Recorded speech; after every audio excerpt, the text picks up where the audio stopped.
Hello everybody and welcome to another Twilight Zone Retro Review.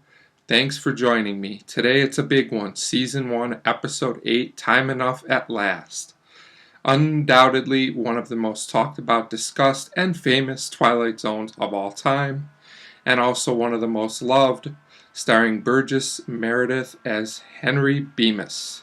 And with all due respect to the other actors in this episode, it really doesn't matter because this is definitely a one-man show. Now, before I start my usual recap of the episode, I just want to point out that this is generally considered not only one of the most memorable, but one of the best episodes of Twilight Zone for its great twist ending, which I will get to as I go throughout the episode. The question is this really one of the best Twilight Zone episodes? I'm going to tell you right off that I do not believe that it is. As shocking as that may be, although I do think it's a very good episode, and I will explain that in more detail in a minute here, and I will say that this review will contain a couple of big spoilers, so if you've never seen this famous episode, watch it and then come back and watch my review. Okay, so this one has a very basic plot. Burgess Meredith is Henry Bemis, and he is a bank teller who loves to read. And you can tell that because he is handling a customer, and he is telling her about a book, David Copperfield, I believe, and not really paying that much attention to what he's doing. This all leads to him being taken into his boss's office, where he is told he is not a team player, he's not efficient, all he does on his breaks is go into the vault and read, and he's basically told if he doesn't do his job better, that he will no longer be employed at this company. Then he goes home, and we are introduced to his wife, who I have to say is one of the most unsympathetic and unlikable characters I've ever seen on television. She's just downright mean. Now, she does have something of a point. I mean, all it seems like this guy wants to ever do is read. He doesn't want to do anything else. But I think asking him to read a book of poetry and then having him open it up and see everything crossed off, and then she starts ripping pages out of the book, that seems a bit too extreme. The problem is, however, that Henry Bemis' character isn't completely sympathetic either. It's one thing to be passionate about something, there's things I'm passionate about, but to have it consume you so much that that's all you're worried about at all is a little over the top, and it really hurts the second half of this episode, in my opinion, because his character isn't as sympathetic as he might be. This, to me, is really the major thing about the episode that hurts it somewhat. Although maybe that was the point, to not make him that sympathetic. I could see it either way, but for me it just makes the second half of the episode a little monotonous. So we get to this where he's back at work, and it's a very quick scene. He goes back in the vault to read, as he always does, and all of a sudden there's this big explosion. And it turns out that everything blows up, and apparently he's the only person that survived because he was in the vault. This isn't explained any further, and there's some real problems with this as well. Like, wouldn't somebody else have survived? Wouldn't somebody else have been in a place like that this didn't affect? I mean, are we really led to believe that in the whole universe he's the only guy that survived this somehow?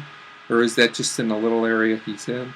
I don't know. I'll let it go without too much criticism because it's not the main importance, but just things like this in the plot that seem a little bit like contrivances, which is kind of unusual for Twilight Zone. It feels like there's plot points in this episode that just take you from A to B just because that's what it needs to advance the plot. It doesn't always feel natural, and that's my major issue. And that leads to the second half of the episode, basically, where Henry Bemis just basically wanders around talking to himself and contemplates what it's like to be alone, if he even wants to be alive. And there's very odd pacing here. The first half of the episode almost feels like it's too quick, and the second half of the episode feels like it's a bit long with him just wandering around. I get the point and what they're trying to do, but you don't like the character enough, in my opinion, to really relate to this plight that much. That's the problem with not making him more sympathetic and having no other characters in the story. And so this goes on for a while, and it looks like he's about to completely give up. And here's where things get really good. He sees the public library, and he sees all the books outside, and now he feels like he has a purpose.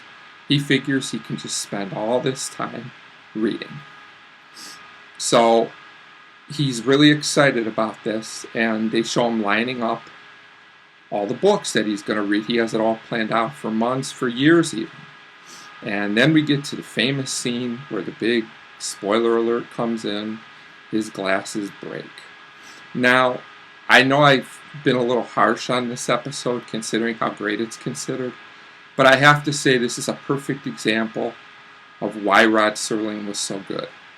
The most simple twist you could have ever come up with was just having his glasses break, and it works. This is one of those examples of KISS, as they say, keep it simple, stupid. This is one of the most memorable twists ever. It's a great ending. Burgess Meredith gives a great performance in this episode, and despite some of the shoddy character writing, his performance really does evoke some sympathy, and he makes it work. And that's basically how the episode ends, just with him saying he had time enough at last, and now he can't read the books because he has no way to read them. Although I would say if he looks around, I know he can't really see that well, but he might be able to find another pair of glasses since there's so much other stuff lying around in the debris. I'm just saying. But I won't analyze it too much. That's not the point of the episode. The point of the episode, I think, is to teach you that it's great to have passion, but maybe not obsession. Obsession with anything isn't good. Maybe that's why he's not portrayed as a sympathetic character, because there's supposed to be some form of justice and lesson to it. I just think that it makes it as hard to feel bad for him. It's kind of like a contradiction where he plays it, Burgess Meredith, where you're really supposed to feel sympathy for the character, but the script doesn't necessarily totally write him as sympathetic. That being said, there's no way I can rip on this episode because it has one of the most memorable twists ever that people still talk about. That's a good twist when people remember it all these years later. And it's really one of the all-time great Twilight Zone performances. So I'm kind of torn on this one. And I know people are going to think this is low, but I'm going to go 3.5 out of 5 for Time Enough at Last. And if you have a different opinion, I would love to hear it in the comments. You can also like and subscribe below. Thanks for watching. Bye.